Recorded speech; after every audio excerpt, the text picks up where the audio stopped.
Hello and welcome to another exciting episode of the Jim Stroud podcast. Today we have a very special guest. Special guest, tell us who are you and what do you do? I'm Jay Jones. I'm glad to be here. I'm known as the profiler on LinkedIn. By trade, I'm a senior copywriter and I was laid off in December of 2023. And since I was encountering a bunch of scams in the job market, I decided to take them on, which has culminated ultimately to date in 31,589 fake jobs taken down and also over 7,000 fake profiles taken off of LinkedIn. So while I look for work, I'm doing what I can to make other people looking for work have an easier time as well. That is commendable. That is commendable. You're doing God's work. Because I know from personal experience, I have been approached by several of these fake profiles. Mhm. Um, some of them suggesting that they could get me a job overnight if I pay so much money or so many different scams. What are Yeah. the different scams that you have seen on LinkedIn? I mean, it's innumerable, but the most common ones are the resume ATS scam, which is basically they say that they have a job opportunity for you, and it either is a fake job entirely or the job it really doesn't exist. It's just a ploy to get you to send them your resume. So what they'll say to you is, "Hey, you're a qualified candidate. I think you'd be great for this position." You can either talk to them directly or they'll direct you to a Mr. or Mrs. random made up person with a fake Gmail account. And what they'll do is you begin to engage with them via message and then you send your resume. They'll tell you it failed the ATS. They'll even go as far as sending you a screenshot of what your score is, and it's typically in the 20 to 30 range. Hmm. And it's just basically a made up image to say that your resume is low scoring out of a 100% scale. And then you see this low number and think, oh my God, I need help. And then you'll listen to them, send your resume. And then by that time, they can steal your identity with that alone. But what they'll do is they'll get a fee from you to redo your resume to make it ATS compliant. But the ATS is just a filing cabinet. It houses your resume. And then what makes you get called back from the recruiter is your resume is a good match for this position based upon how you've expressed yourself and what roles you've done in the past that would directly relate to the role you're applying for. So it's not about beating the ATS or anything like that. It's about making sure your resume directly matches as much as possible the role you apply to. And so from there, they'll get you to pay money for that and then walk you down this scammer pipeline, I refer to it as. And then from there, it's a long con to get you to apply, to get you to get an offer. And then from there, they get your driver's license and your social security number for the background check. And then they're off to the races. Wow. And that's Wow. just one. But the ultimate goal these scammers all have in common is getting your information for identity theft. That's the ultimate goal for all of them, right? Correct. Yeah. But lately, what I've seen them do is they'll directly reach out to real hiring managers. They'll directly impersonate hiring managers, recruiters. They'll take their Wow. names and put them in Gmail addresses. They'll even directly use their picture, alter their name slightly. Like there's one Salesforce recruiter who is Rochelle Rawls, but they pretend to be her as Rochelle Rawls. So they take the S off the end. They use her picture. They have the signature line and then email, they have a picture of a Salesforce team, but she's not even in the picture, but they're pretending to be her, pretending to have opportunities with Salesforce. So they'll do different modes and different means to get their scams off. And they're getting more direct because of the pressure that I bring to them on the fake profiles and the fake jobs. So they're trying to make it look even more legitimate. But as I always say, the more they try to hide, the more they reveal themselves. Wow. How, okay, this is really significant in these days and times with the economy being the way it is. People are feeling pressure to find Mm-hmm. a job. And so they're more susceptible, I think, to these types of scams. What can Mm-hmm. someone do to sort of make sure they're not scammed by these people? I mean, one thing that I do when I get these type of queries in my LinkedIn is I'll look at the profile of the person who sent this to me, and Mm-hmm. I look at it and I say, okay, they don't have much of an employment history, but they're saying that Mm-hmm. they're VP of something, Yeah, 10 plus so years of something like experience, that. 20 years. Yeah. Yeah. So what's some other things that LinkedIn users can do to sort of protect themselves when these people reach out to them? It starts psychologically. The quickest suggestion is to slow down And I know that's counterintuitive to the market because you see these jobs get posted, and then within a few minutes or a few hours, it has hundreds of applicants. And a Yeah. lot of that has to do with the auto apply that people do with AI because they're trying to get an edge and get to the roles first because they're so crowded. And what that does is it leads to this sea of sameness because if you're using auto apply, then you're likely using AI to write your resume. And so everybody sounds the same. And so it makes the recruiters and hiring managers' jobs even harder to determine who was actually a real candidate and who was one that took the time to actually do research on the company, research on the position, and make a resume, cover letter, and whatnot that would give them the best shot to get the interview and then ultimately, hopefully, the offer.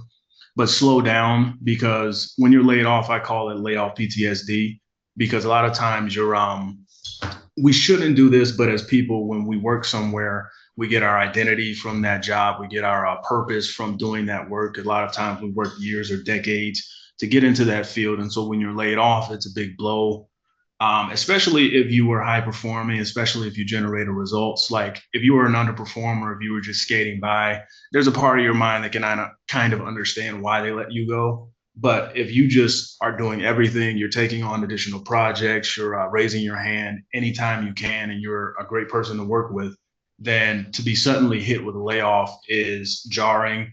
It makes you question your worth. It makes you question your future because you know likely how bad the job market is. And what the scammers do is they blitz you. They first affirm you by saying how great you are and how you shouldn't be in the job market. And mentally, you're like, yeah, I agree with that. This shouldn't have happened to me. So that gets past the barrier of being skeptical. And because you know all these other things are working on the back end about rapidly trying to get to a role before it gets clogged up with people, you move fast and you think that this is a viable lead. But by then, as I said before, that leads to the resume scam, which leads to the offer acceptance scam, and so on. So slow Wow. down, first of all, and thoroughly vet the person that is reaching out to you. And remember that you have power because that's the other side effect of being laid off is you feel powerless and you're trying to be amiable and as likable as possible with this recruiter who you think is real because you don't want to offend them and have them move on to somebody else. And so that's why people move fast and they're overly compliant and they do these test assignments and stuff because they're trying to be as easy of a hire as possible so they can get out of the job market. But that is what leads them to being scammed. Yeah.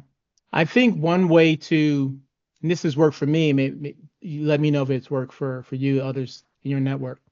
If someone reaches out to me, I look at their connections, like especially if it sounds too good to be true, I'll look at the profile and I'll see their connections. And if they have like 300 people or 200 people connected to them, that sort of gives them a bit more of legitimacy. But then I'll also look at their connections to make sure that they are real themselves. Mhm. Um, and then I may also look at um, how often they post on Mhm. LinkedIn, if they have interactions with regular people, stuff like that. Mhm. Um, are there other things you can think of that someone can use to sort of spot these pretenders? With that, specifically, if they have minimal connections like 0 to 40-ish or more, that means that what they've done is they recently created the profile or they've hacked an older profile that was inactive. Because that's the Mm, other caveat is that you might think a recruiter is real because they have a verification check mark or because they have content on their profile that looks legitimate because it was once owned by a real person. But I've seen profiles, if they go inactive maybe 2 weeks or more, they're a viable target for scammers to infiltrate. I've just seen it like hundreds of times where each one of these profiles that were real, that are verified, and a lot of them had premium, they're hijacked, sending out messages to people in mass saying the same thing, kindly send a connection request or I'm hiring and all exclamation points, all caps. And the quickest tells for a fake one is minimal connections, no activity, and the about section is either empty for the work that they've done, the career history, I mean, or it's a lot of stuff that looks like it's just AI prompts copied and pasted into it. Because where these scammers fall short is the when you get them off of the scripts and off of the templates and you have to see them talk because that's why they don't have comments and that's why they don't have history that is actually legitimate. It's all the copy paste stuff because they don't have the ability to articulate themselves to Western people in a way that is understandable, coherent, and professional. They rely on AI to make it look like they're real. Yeah, so true. I've had one instance where someone, an alleged recruiter, reached out to me, which it was a scammer, but I was curious, and they wanted to continue the conversation. They said, "Well, let's get off of LinkedIn. Let's go onto Microsoft Teams and have a chat there." And then I'll say, "Okay, No. cool. Once you get on camera, so I can talk to you, so I can, or when they duck the invitation to be on video, Mm-hmm. that's almost always a red flag for me. It's like, how are you going to interview Yeah. me? You're not going to even show your face. Yeah. And that's another thing that's dangerous because what these there are some legitimate companies that do this, but scammers do it as well, where they'll have a one-sided interview where you're being recorded, and what they can do is use you talking and answering these questions, and they can pretend to be you when they apply to other jobs to Oh, clog the job wow. pipeline. So it's a massive issue, but this is a lot of the motivation as to why they have you recorded, because they're abusing the power that companies have, because some real companies have abused their own power by having you show up to a meeting. None of them have their cameras on, and you're sitting there talking to black screens. And again, it goes back to the mindset of you trying to be overly compliant and being someone who's easy to work with. So you're like, okay, well, this is awkward, but I'll still do this because it could be the one. Like, they're using that hope that you have to abuse you. And like I said, what scammers do is if they record you, like I said, Jim Stroud, if you're being interviewed and you're being asked these basic templated questions, because a lot of companies ask the same questions to every Sure. candidate, then they can use you and your responses to actually respond to a real interview process and pretend to be you. Because there's a story I saw maybe a month ago where a woman, she found out that she worked for a company for 3 months that she never even applied to. Somebody was pretending to be her and working at this company. And what happened was somebody somewhere had a question and they actually reached out. And then that's how the whole scam fell apart, is they actually talked to the real person finally. But yeah, it's a massive problem. I had not thought about it from that angle before. That is, wow. That is very scary. That is very Yeah. scary. And then lately on YouTube, I'm seeing a lot of AI generated videos. Like I saw one with Kevin O'Leary. He's a guy from Shark Tank, Yeah. and it talked about him investing in different things like that. But the mouth was clearly AI generated. There was another one I saw with Dave Ramsey. He's the famous financial coach and whatnot. Hmm. And it's an AI generated video of him talking about different strategies he's done to help people make money and save money and things like that. But it was concerning and troubling is because I also saw one with Oprah months back. But it's like, why is this being allowed? These are celebrity figures. Like, why are their likenesses being allowed to be used in AI generated content? Because if you don't know, you'll think these are the real people, and you'll click this ad and you'll go to this website and you'll think you're doing business with them. Yeah. That's my next question. Are these scammers, they're being caught? And if they're being caught, are they being convicted and fined or thrown in jail? I mean, what's the consequence for these people doing these things? Largely nothing, unless the government of the nations that they're in do something. But when you're stateside like we are, a lot of these scammers are out of India, Nigeria, Pakistan, Southeast Asia, different areas like that. And so they're emboldened because they believe that there's no punishment that will come from a legal perspective. But what I do is I blow up their entire operation, so that my goal is to have people see them coming before they even type a message to them to try to scam them. Because you can't make money if you're trying to deceive people and they know exactly how you're trying to deceive them. And so with this work, it is empowering people with the information so that this stuff that should be prosecuted but is not, fails ultimately by the people that they're targeting knowing how they're coming towards them. So yeah. I know that it's possible to block somebody on LinkedIn and to report them. Does that help the Mm-hmm. matter, or do they just get another profile? They'll make another profile, but what happens is the reporting logs it, so there's a record that this profile was reported. but it goes into the ether largely because, the scale of the issue is not acted upon. Like for me, I'm literally an active threat deterrent because when they see me, like when people tag me, then the scammers, they'll just delete the profile because one profile is never the inroad to the situation. Like typically it leads to a fake company, and then that fake company leads to other fake employees, and then it can also lead to real employees that are part of this, and they're deploying these bots and these fake profiles to funnel people into their business quote unquote, to scam people. So like literally, if this happened months ago, there was this fake profile called Velma something. Velma's from Scooby Doo, but Yeah, yeah. this profile was messaging this woman, and she sent me screenshots of the message, and she said, "I'm telling Jay Jones," and then the scammer was like, "Oh, Jay Jones, huh? I don't think that was necessary." so so yeah, Well, they know you're me being well. effective.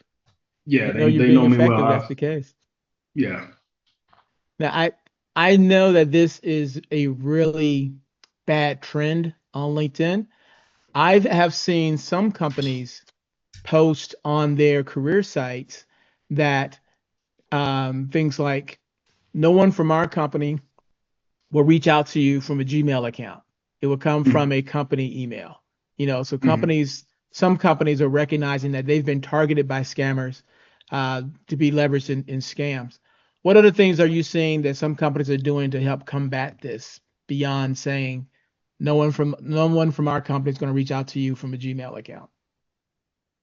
Have you seen That's anything like all that? I've seen. That's all I'm seeing, and it's not enough to be honest. Because yes, you can have this disclaimer on your landing page, but by the time someone is getting there, typically they've already sent their resume, they've already interacted with this person via text message and whatnot, and then it's after they stop because, like I said in the beginning, when you're trying to be overly accommodating, when you're trying to act fast, you just move, and then it's like after you get maybe 2 to 3 steps into the process, you start to wonder like, is this person real? Like, why can't I actually call them? Why is there no job requisition with this job?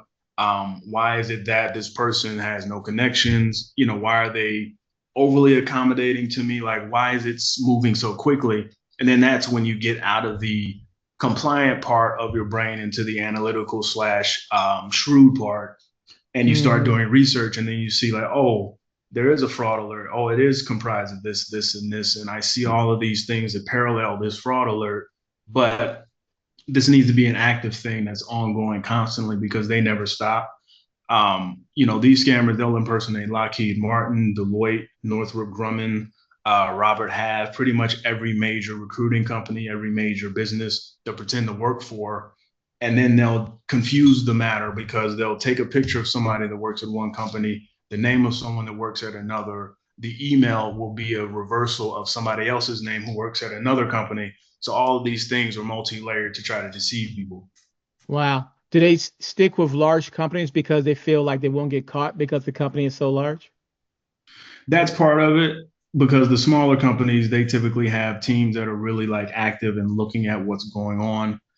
But the problem with that is even when a small company, because there's this one woman, she owns she's a founder of a writing company, and she had 90 employees added to her business page on LinkedIn, but she's the founder and the only employee. And so when it came time to her to complain and report about these people alleging to work for her, LinkedIn told her that they can't remove individual profiles from being associated with her page.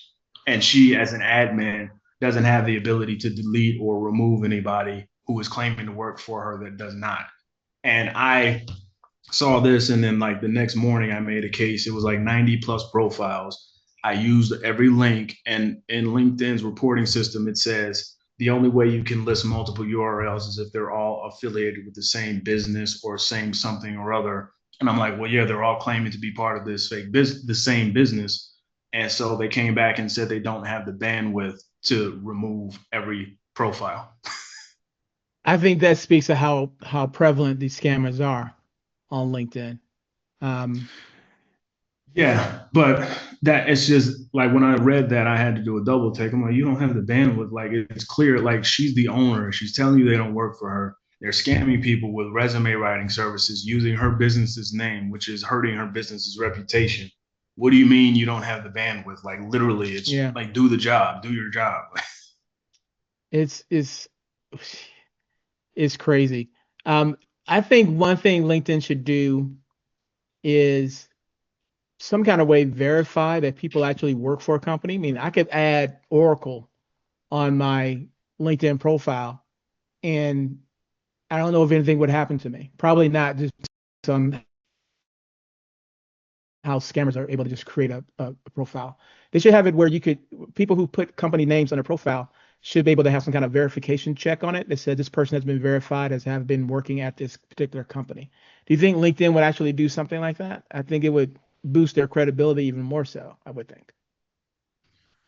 I've said this for months. I mean, I've said this back since December 2023 to January 2024. I noticed that these fake resume writers, which I was focusing on at the time, they would all claim to work for Insight Global or different organizations that are known for being credible at getting people hired. But there's no barrier to entry. And the problem is with the ease of creating a profile, which is meant to benefit real professionals, scammers are abusing that ease by just adding whatever they want. I mean, they'll say they work at Apple, Microsoft, Oracle, Nvidia. Like all these scammers have these dream careers. Like they go from Apple, then they go to Microsoft, and then they go to Nvidia, Oracle, all Right. these things. But then they suddenly land on being a recruiter who's trying to get you to send your resume to a Gmail account. And yeah, I mean, they would benefit by doing that, but the problem is they have to admit that this is an issue.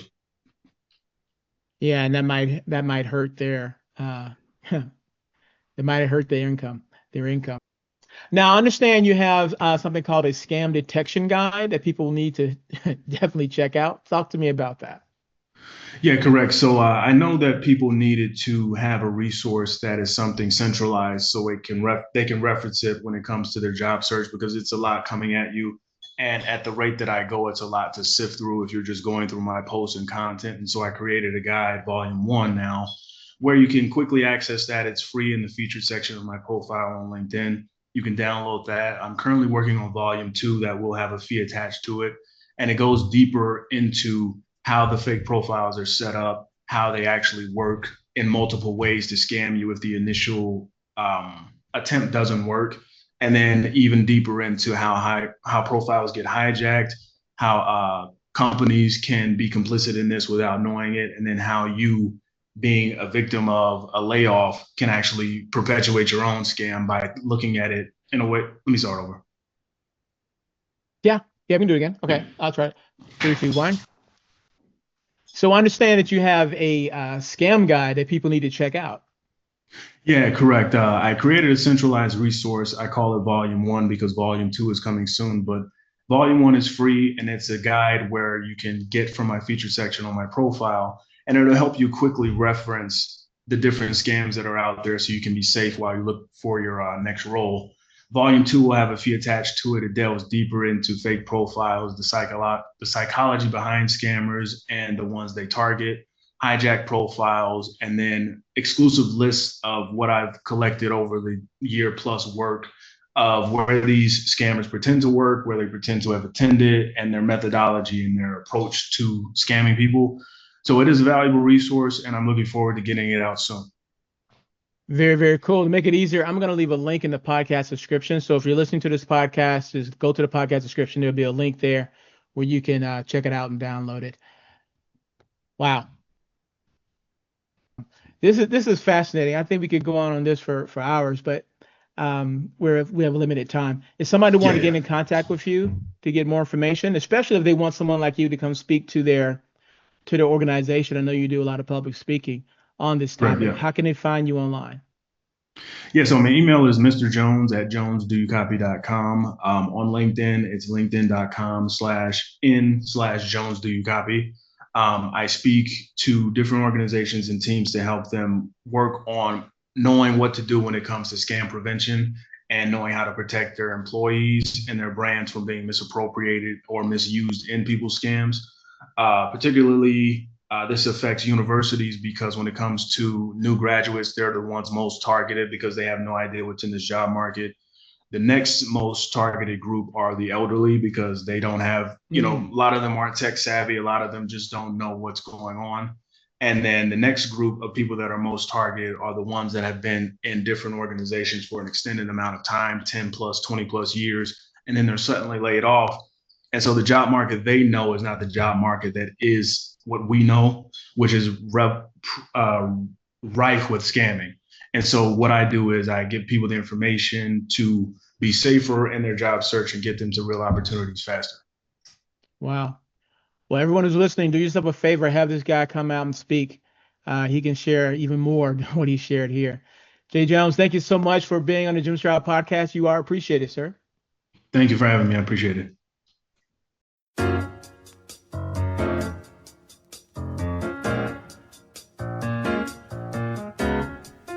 Well, my time is up. I thank you for yours. I'll see you again real soon right here with a brand new episode of the Jim Stroud Podcast. If you have any questions, comments, or concerns, feel free to reach out to me. I can be reached by email at jimstroud@jimstroud.com. And one last favor, if I may ask, please rate this podcast. 5 stars is preferred, but please comment with your honest opinion. I really appreciate that. All right? Okay, until next time, bye-bye.